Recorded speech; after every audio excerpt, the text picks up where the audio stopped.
할렐루야. 네, 오늘도 좋은 날입니다. 밖에 이렇게 눈이 오지만 하나님의 영적인 만나가 우리 심령에 부어지는 줄 믿습니다. 자, 우리 계시록 오늘 21장입니다. 드디어 21장. 어제 20장 마무리 졌고요. 21장을 우리 먼저 한 1절만 한번 읽겠습니다.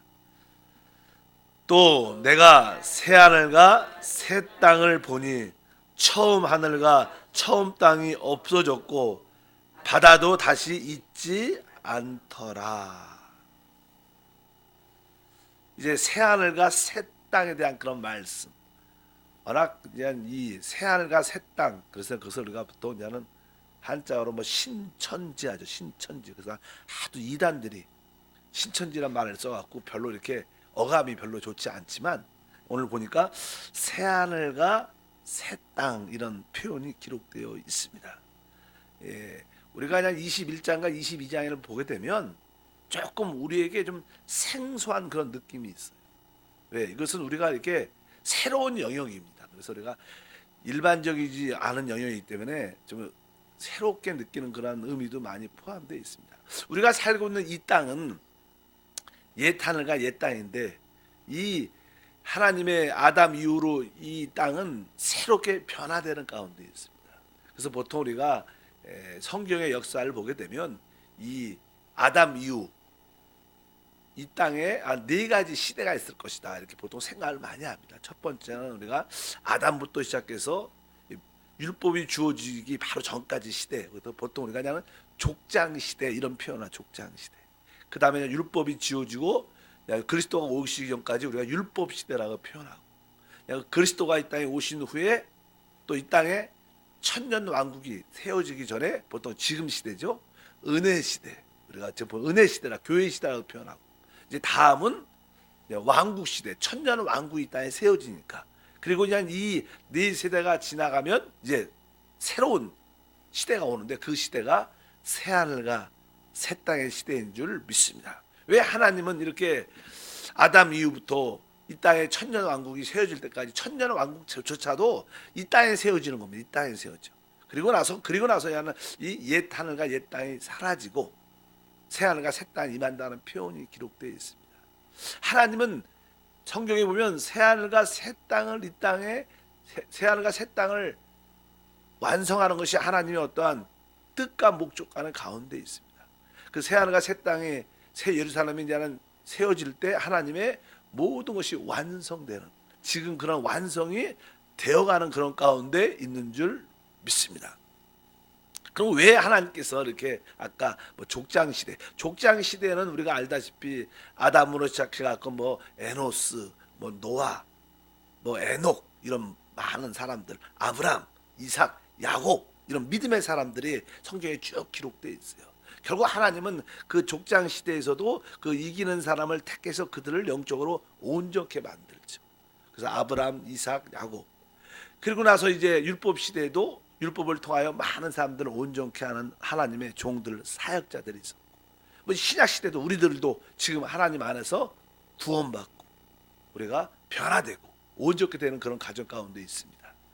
실제로 우리가 성경에서 중요한 요소가 하나 있는데 일단은 성경에서 이제는 모든 사람들은 이 구속을 받아야 되고 먼저 그리고 제사함을 받아야 되고 그 다음에 거듭나야 되고 보통 우리가 이제는 그리스도의 속량 구속을 받았죠. 그리고 그 구속의 근거에서 우리는 주 예수의 피로 다 제사함을 받은 줄 믿습니다. 제사함 받은 다음에 우리는 다 성령으로 거듭나야 돼요. 근데 그것이 끝이 아니라 성경에 보면은 우리가 구속 바로 제사함 거듭남을 체험하고 결국 우리는 성경은 우리가 온전케 돼야 된다고 말씀합니다. 온전케. 그래서 성경에서 신앙에서 여러분들이 온전케 된다는 것은 되게 중요한 요소입니다. 하나님은 우리를 택하시고 부르시고 구속하시고 제사함을 주시고 거듭나게 하시고 우리를 지금 뭐 어떻게 하셔요? 온전케 하시고 이제 우리가 온전케 다 됐을 때 우리 사람들도 온전케 되고 이 만물이 온전케 됐을 때 그때 이제 드디어 하나님의 완성인 새 하늘과 새 땅과 새 예루살렘이 나타나게 되는 거예요. 그래서 신앙생활 할 때 모든 관념을 온전케 되는 관념으로 바라볼 필요가 있다. 믿으시면 아멘. 그래서 우리가 여러분들은 이미 제사함 받았고 거듭났습니다. 거듭났지만 우리는 계속 어떻게 변화되면서 온전케 되어가는 그런 가정 가운데 있다. 그래서 신앙생활에서 이 온전케함을 바라보는, 그러니까 우리에게 주어지는, 왜 옛 하늘과 옛 땅이 사라지는가? 이 옛 하늘과 옛 땅은 왜 있어야 되는가? 이러한 옛 하늘과 옛 땅에 있던 모든 것들은 사실 우리를 온전케 하는 하나의 도구입니다. 도구. 우리에게 이 땅에는 아까 1절에 이렇게 기록되어 있어요. 바다는 다시 있자. 바다도 다시 있지 않더라. 바다도. 뭐 바다 하면 우리를 늘 고난, 고해 이런 의미를 많이 갖고 있고, 우리 인생에 많은 각종 슬픔, 아픔, 힘든 고난, 문제들이 수없이 다가오고, 왜 우리에게 이렇게 있는가? 뭐 죄 때문에 맞죠. 그러나 우리에게 왜 그런 것들이 늘 발생되는가? 끝없이 우리에게 고난과 문제와 어려움과 질병과 연약함, 그래서 우리는 울고 힘들어하고 고통스러워. 왜 우리에게 이렇게 어려워하는가? 그것은 다른 게 아니라 이러한 과정을 통해서 우리를 변화시키고 온전케 하기 위한, 우리가 온전케 돼야만 무엇이 와요? 새 하늘이 오고 새 땅이 오게 돼요. 우리가 온전케 되지 않으면 그 새 하늘도 새 하늘하고 느껴지지 않을 겁니다. 내가 변화되지 않으면 절대로 그것이 새 하늘처럼 느껴지지 않을 거고 새 땅처럼 느껴지지 않을 거예요. 우리가 온전케 될 때 비로소 새 하늘과 새 땅의 참된 축복의 의미도 우리가 알게 될 것이다. 그래서 이 땅에서 특히 믿는 자들 안에서는요, 되게 중요한 하나님이 세우신 어떤 제도가 있죠. 그 제도가 하나는 가정이라는 제도, 또 하나는 교회라는 제도. 우리는 올바른 가정 생활을 해야 되고, 요즘에는 워낙 또 결혼 안 하는 그런 시대가 있고, 또 이혼도 많이 자연스럽게 서로 성격상 문제를 갖고 하기 때문에 이런 것을 언급하기는 쉽지 않은 이야기입니다. 요즘에 이 시대는 그래, 이 시대는 뭐 가정에 대한, 또 이혼에 대한 그런 언급을 안 하는 게 보통 우리 그냥 교회에서 왜 워낙 이렇게 상처를 받고 어려워하고 힘들어서 하고 이런 분들이 많기 때문에 조심스럽지만, 우리가 기억해야 될 것은 뭐 가정과 교회 생활은 되게 중요합니다. 그래서 우리가 가정 생활과 교회 생활은 한번 우리가 딱 들어오면 도망갈 수 있지 않다는 것을 인식해야 돼. 왜? 하나님 왜 우리에게 가정 생활을 허락했는가? 어떤 누구도 우리에게 좋은 남편, 좋은 아내, 좋은 자녀가 되지 않습니다. 다 그런 것은 그런 과정을 통해서 우리를 어떻게 변화시키고 그 과정을 통해서 우리를 온전케 하는 하나의 과정이라는 것을 기억하셔야 돼. 그래야지 그것을 기쁘게 받아들여야 되지. 왜 결혼하느냐? 행복하기 위해서. 그것은 맞지 않습니다. 가정 결혼해가고 행복하십니까? 뭐 짧게 행복하시죠. 짧게. 그러나 여러분 가정 왜 우리가 결혼하는가? 그것은 서로 온전케 되기. 우리 교회 생활도 그래요. 교회 생활도 우리가 교구에 속해라, 봉사를 같이 하라. 교회 생활은 주일만 달랑 와갖고 예배드리고 가면 싸울 것도 없고 시험 들 것도 별로 없어. 그러나 자꾸만 교회 생활 안에 들어와서 봉사도 하고 섬기면서 부딪히게 됐죠. 왜? 그래서 교회 생활은 처음에는 아주 행복한처럼 보이지만 막상 만나서 막 부딪히고 성격이 안 맞고 봉사하다 보면 시험 들고 어려워요. 근데 왜 그러냐? 그것은 뭐예요? 하나의 온전케 하는 과정이라는 것을 여러분들이 받아들여요. 그래서 우리가 하나님의 목적은 여러분을 어떻게 온전케 하는 거예요.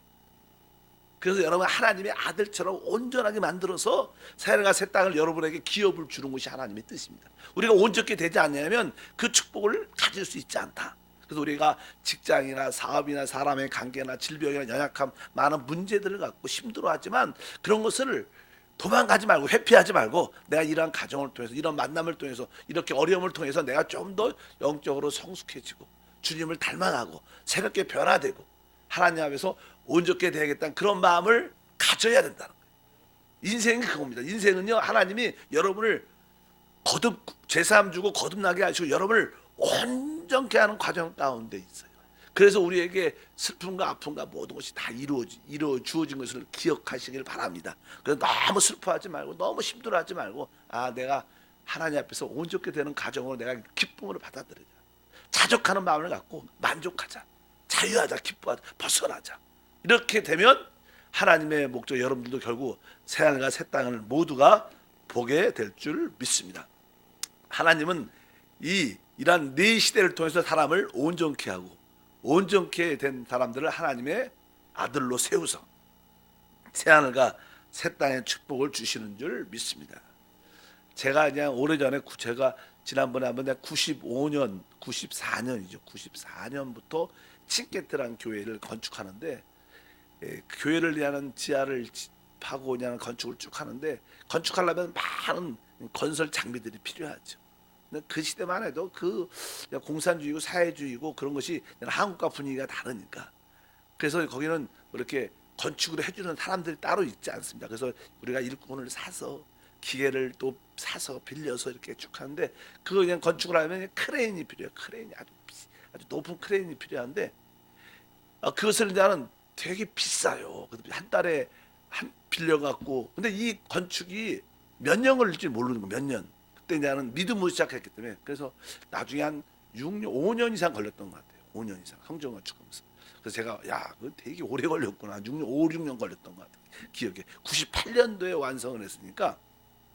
그래서 매달 이렇게 임대를 해갖고 그걸 빌리면 비싸잖아. 그래서 아예 한번 뭐라고 그 사자 그 크레인을 하나 샀어요. 크레인을 사갖고 그냥 그걸 세워놓고 다 올 지붕도 모든 걸 다 이렇게 결국 드디어 성전이 완공이 됐습니다. 그러면 그 크레인이 어떻게 필요해 안 필요해요? 더 이상 필요 없어갖고 그냥 나중에 우리 집사님과 이야기해서 이것을 팔고 살 때도 그냥 큰 돈을 주고 샀지만 그걸 팔아갖고 이제 우리 성교제 하나 교회 세우고 또 후원하고 도와줘. 그 팔았더니 이게 성전이 완공되니까 더 이상 그 크레인이 필요가 없는 거예요. 그래서 그냥 뒤에 쭉 보면 새하늘과 새 땅도 마찬가지. 거기는 더 이상 슬픔도 애통함도 하고 사망도 없는 거. 왜? 더 이상 우리가 온전케 됐기 때문에 더 이상 우리를 온전케 할 그런 요소들이 필요가 없는 거. 믿으시면 아멘. 우리가 그런 모든 것을 그렇게 바라보는 믿음의 역사가 있어야 될 줄 믿습니다. 그래서 첫 번째 바다도 있지 않다 그렇게 말하고 뒤에 4절 같은 경우에 그런 표현이 있어요. 또 그 모든 눈물을 그 눈에서 닦아주시니 다시는 사망이 없고 애통하는 것이나 곡하는 것이나 아픈 것이 다시 있지 아니하리니 처음 것들은 다 지나갔다. 많은 사람들은 조금 이렇게 난해한 이야기지만 우리가 이 땅에서 그냥 살다가 이렇게 죽으면 천국 가서 다 잘 될 거라고 생각을 많이 합니다. 다 잘 될 거라고. 그러나 하나님의 목적은 여러분을 어떻게 온전케 하는 거예요. 만약에 여러분들이 이 땅에서 영적으로 성숙하고 변화되지 않고 온전케 되지 않았으면 부활을 해도 그 상태로 남아 있을 거예요. 뭐 온전케 안 되는데 거기 가고 싹 변화됐겠어요? 실제로 그것은 성경적이지 않아요. 그러니까 우리가 이 땅에 살 때 웬만하면 졸업을 해야 된다. 그런 얘기 많이 하죠. 우리가 구원 받았지만 우리가 영적인 대학에 들어왔지만 학점을 수료해야 졸업하는 것처럼. 그래서 종종 이런 표현이 기록돼요. 다음 시대는 그렇게 말하죠. 우리가 온전케 된 이기는 자들은 왕노릇하고 축복을 누려요. 그러나 다음 시대 천년왕국 동안에 온전케 되지 못한 사람들은 성경에 늘 말하지만 불같은 데서 구원받는 것 같을 것이다. 그러니까 어떠한 온전케 되는 그런 과정이 필요할 거라는 거예요. 그러니까 여러분들이 어쨌든 이 땅에서 영적으로 성숙해지고 변화되고 온전케 되는 것이 되게 중요한 내용이라는 것을 기억을 하셔야 돼요. 그래야지 새 하늘과 새 땅과 새 예루살렘의 최고의 축복을 누리게 될 것이다. 그래서 꼭 신앙생활 하나님이 우리를 부르시고 택하신 목적은 우리를 이제 거듭나 하나님의 자녀로 만드셨을 뿐만 아니라 우리를 하나님의 장성한 아들로 세우기 위해서 우리를 온전케 하고 있다. 그래서 우리에게 다가오는 모든 고난과 어려움과 사람과의 관계 아주 문제들 그런 것을 너무 힘들어하지 말고 이런 과정을 통해서 내가 좀 더 이해하고 품고 내가 변화되는 그런 계기로 받아들이는 그런 마음을 갖게 되면 좀 더 인생이 쉬워지고요. 그렇게 남들 탓할 필요도 없고 모든 일에 대해 감사합니다. 그렇게 힘들게 했던 남편에 대해서도 감사가 들 것이고 여러분의 상처를 줬던 그 사람에게도 우리가 어떻게 그래 하나님 나를 온전케 해서 그 사람을 사용하신 것이 그러면서 우리가 감사하고 기뻐하는 그런 마음을 갖게 될 것이다. 이러한 영적인 이해를 가져야 새하늘과 새 땅과 새 예루살렘의 참된 축복을 여러분이 가질 수 있다는 것을 기억하시기를 바랍니다. 그래서 또 내가 새하늘과 새 땅을 보니 처음 하늘과 처음 땅이 없어졌다. 성경에 보면 이 처음 하늘 처음 땅 옛 하늘과 옛 땅이 어떻게 없어질 것인가 그런 말씀들이 쭉 기록되어 있어요. 우리 그래도 한 번쯤은 히브리서에 보면요 그런 표현 1장 11절과 12절에 보면 우리가 살고 있는 이 옛 하늘과 옛 땅이 이게 어떻게 사라질 것인가 그런 표현들이 기록되어 있어요. 우리 히브리서 1장 11절과 12절을 보면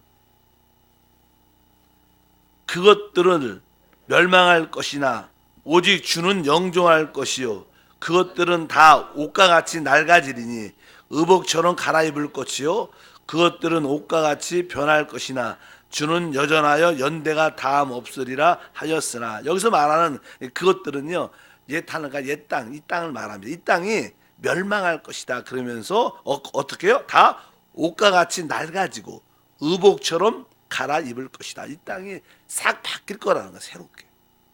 그래서 그럼 어떻게 바뀔 것인가 이 땅이 어떻게 바뀔 것인가 성경은 베드로 전서의 설명이 베드로 후서죠. 후서에 보면 한번 찾아보겠습니다. 한번 3장 10절에서 13절에 보면 어떻게 이것이 옷이 낡아진 저런 옷을 새롭게 갈아입을 것인가 이런 표현을 이렇게 표현합니다. 베드로 후서 3장 10절에서 13절에 보니까 그러나 주의 날이 도둑같이 오리니 그날에는 하늘이 큰 소리로 떠나가고 물질이 뜨거운 물에 녹아 풀어지고 땅과 그 중에 있는 모든 일이 드러나리로다.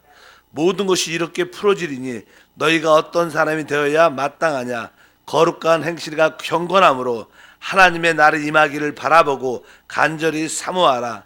그날에 하늘이 불에 타서 풀어지고 물질이 뜨거운 불에 녹아지려니와 그의 약속대로 의가 있는 곳인 새하늘과 새 땅을 바라보도다. 12절에 보니까 그날의 중간에 하늘이 불에 타서 풀어지고 물질이 뜨거운 물에 녹아지려니와 이런 말씀을 통해서 아마 이 땅이 뜨거운 불에 다시 한번 이렇게 태워져서 새롭게 재조성되는 그런 역사가 있지 않을까 이렇게. 그래서 천년 왕국 후에 이 땅이 새 불로 새롭게 한번. 원래 첫 번째 심판에서는요 이 지구가 물로 덮여 있었어요. 우리가 알다시피 그렇죠? 하나님이 창세기 1장에 이 지구를 재창조하죠. 그래서 이 물로 가득 찬 이 지구를 이제 공중의 물과 땅 아래 물로 이렇게 나누면서 궁창을 만드시면서 이제 땅도 드러나게 하시면서 생물들 바다의 풀들 생물들이 나게 하면서 마지막 날에 사람을 창조하시는 이 회복의 역사인데 이 땅의 첫 번째 지구는 이 수면으로 물로 가득 차 있었다 이렇게 말씀합니다. 근데 나중에 두 번째 그것은 물로 가득 차니까 첫 번째 하나님의 심판은 물로 이루어졌어요. 갖고 우리 전에 그런 얘기했죠. 첫 번째는 사단과 이 땅에 어떤 악한 영들과 사단을 추종했던 악한 영들과 이 땅에 어떤 생명체들이 살았죠. 지구에 45억 년 지구가 오래됐으니까. 근데 이들이 3분의 1이 사탄과 더불어 하나님을 반역해서 하나님이 이 지구를 물로 심판했어요. 그래서 이 땅에 이 지구는 사실 심판받은 그런 모습인데 하나님이 이제 하나님의 땅을 회복하기 위해서 땅을 회복하는 그런 이야기가 쭉 기록되어 있는데 그때 사단 모든 악한 영들 우리가 소위 말하는 또 귀신들도 다 어떻게 이 물속에 갇혀 있어 갖고 거기서 다 그들의 어떤 삶의 거처가 됐었죠.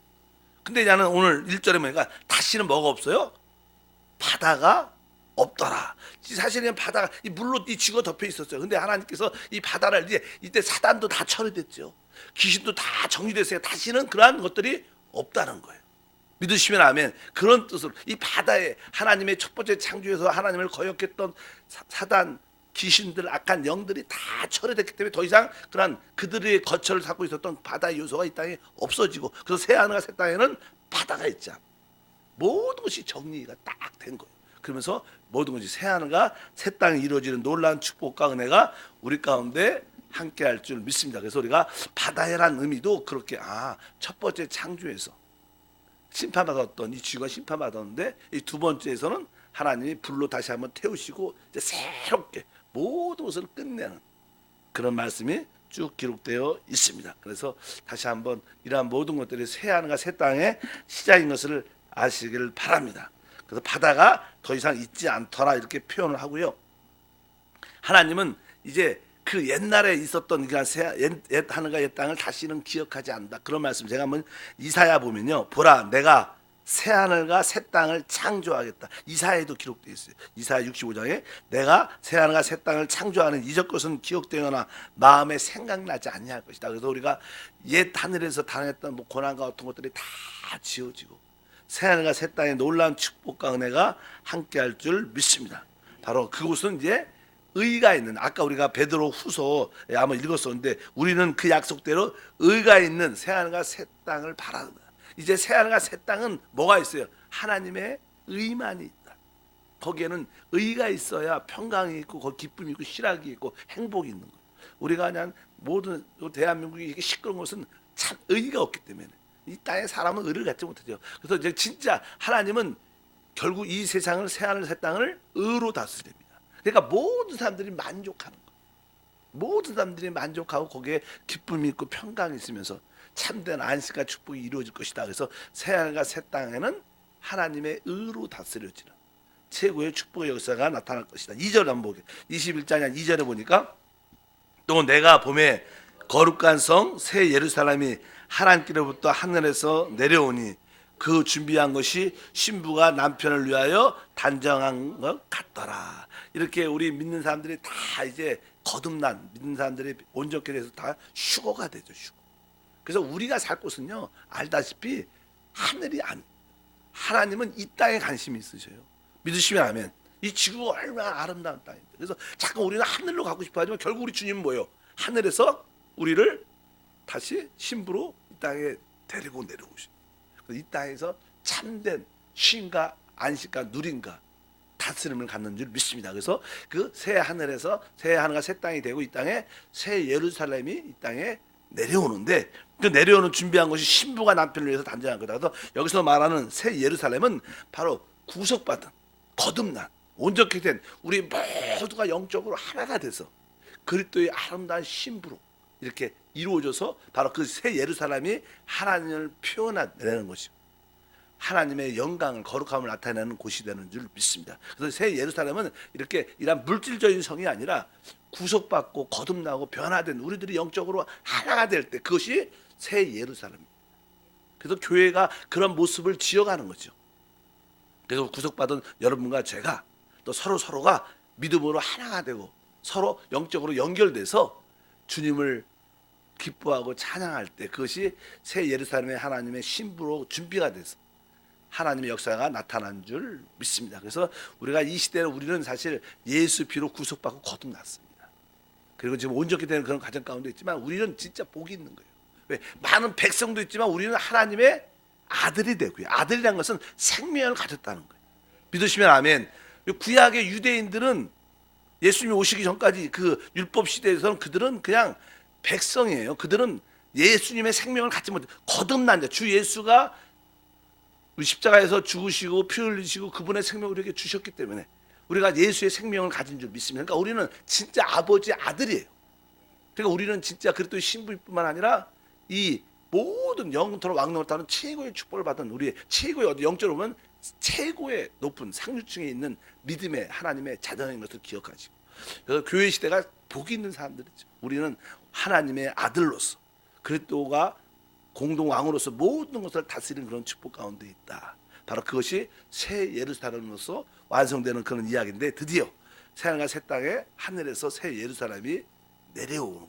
그래서 새 예루살렘에 대한 이야기가 어떤 모습인가 그걸 설명을 쭉 하고 있는 줄 믿습니다. 그래서 우리가 남편을 신랑을 또 이렇게 남편을 준비한 신부처럼 우리가 계속 이렇게 변화되고 온전하게 준비가 잘 영적으로 아름답게 준비가 되면 여기에 축복에 참여하게 될 것이다. 그래서 3절에 보니까 내가 들으니 보좌에서 큰 음성이 나서 이르되 보라 하나님의 장막이 사람들과 함께 있음에 하나님이 그들과 함께 계시리니 그들은 하나님 백성이 되고 하나님은 친히 그들과 함께 계셔서 여기 보면 이제 이 땅에 백성들도 있을 것이고 그러나 우리는 백성이 아니고 우리는 하나님의 뭐예요? 아들들. 바로 그것이 되는 우리 교회가 하나님께 받은 최고의 축복인 줄 믿습니다. 내일 하겠습니다. 하나님 아버지 감사합니다. 다시 한번 이제 옛 하늘도 옛 땅도 사라지고 새로운 하나님의 영역인 새하늘과 새 땅을 우리 믿음으로 볼 수 있도록 은혜를 더해 주시고 이 땅에 믿음으로 사는 동안에 우리가 제사함뿐만 아니라 거듭나 그리고 믿음으로 성숙하고 온전케 되는 그런 과정을 다 통과하게 하사 우리 삶 가운데 어려움이 다가올 때마다 온전케 하는 그런 가정으로 믿음으로 받아들여서 하나님의 일꾼으로 온전케 되는 역사가 함께하게 도와주시옵소서. 오늘도 축복해 주심을 감사합니다. 예수 이름으로 기도합나이다. 아멘.